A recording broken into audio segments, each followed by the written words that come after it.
Hi, I'm Amy Talbot. I'm the Water Efficiency Program Manager for the Regional Water Authority.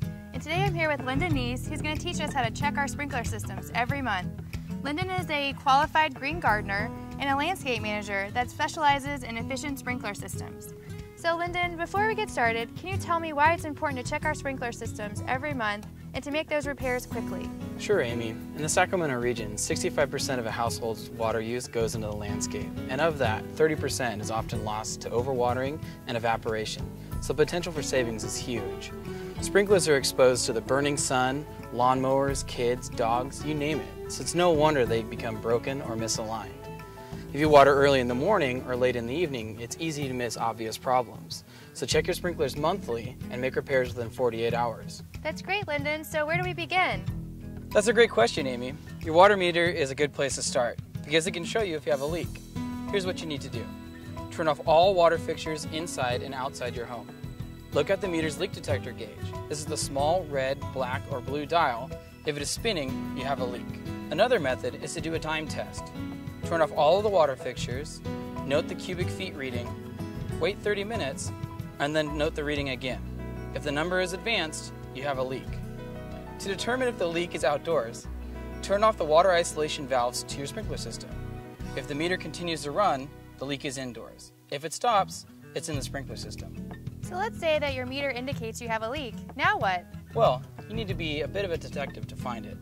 Leaks can occur in almost every part of your sprinkler system, whether at the valves, hose connection, in pipes underground, or at the sprinkler head. Most often there's signs that help you show where the leak is located, such as water squirting out around the sprinkler head even when the system is off. That could be a leaking seal. In addition to leaks, what other kinds of problems should we be looking for? First, we're going to turn on the sprinklers one watering zone at a time and walk each zone looking for problems. If we find a problem, we're going to flag it so we can easily find it again. So what are some of the common problems we'll typically see? One of the most common problems are geysers. That's water shooting out of the sprinkler heads. These indicate that your sprinkler is broken or cracked. Be sure to replace broken sprinklers with the same brand and model as the other sprinklers on the same valve. If some sprinklers are already mismatched, replace them, so all are the same. So why is that? Most brands and models of sprinklers are not compatible with any other brands or models. While there are exceptions, most manufacturers use different flow rates in their sprinkler heads than their competitors. What about runoff? You know, the water that runs from your property down the pavement and into the gutter. Runoff is a sure sign that something is wrong. Either you're watering too much overall, or you're watering too much at one time, or the sprinklers are misaligned. So I also know that runoff carries fertilizers, pesticides, and other chemicals into the storm drain. The storm drains lead directly into our creeks, streams, and rivers.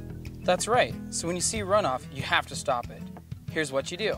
If your sprinklers are misaligned, that's easy. Just turn them back to watering the lawn or plants. Check to see if you're watering too much. Remember, you should be checking and setting your controller every month according to the weather. Oftentimes, people can cut their watering times in half and have a healthier landscape. You can also try the cycle and soak method of watering. That means you set multiple start times for each zone to allow the water to soak in. For example, turn on your system and track how much time it takes for the water to begin running off. If the water starts to run off after only 3 minutes, but you need 9 minutes of watering time, set your controller to water in 3 segments of 3 minutes each. Be sure to leave at least an hour between watering times to allow the water to soak into the soil. Okay, so we've checked our sprinklers and identified problems. Now what? Well, Amy, turn off the water to the problem area until it can be repaired. And be sure to make repairs within 48 hours to minimize water wasted and damage to your landscape. Is there anything else? Last but not least, check your controller. Set the schedule according to the weather and your water provider's guidelines at least every month. After all, if you set your controller once and let it run all season, you both waste water and potentially hurt your plants. Well, thanks so much for spending time with us today, Linden. If you'd like to learn more about tuning up your sprinkler system or need help, please visit BeWaterSmart.info. There, you can download a checklist for tuning your sprinkler system and learn about common sprinkler problems and repairs.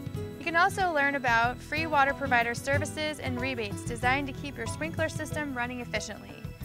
There's also a list of qualified green gardeners like Linden, who specialize in efficient sprinkler system design and maintenance. Lastly, you can also take a pledge online to keep your sprinklers running efficiently and earn great prizes. And remember to check your sprinkler systems once a month and make those repairs within 48 hours. And then you can relax and celebrate and enjoy a beautiful landscape that doesn't waste water.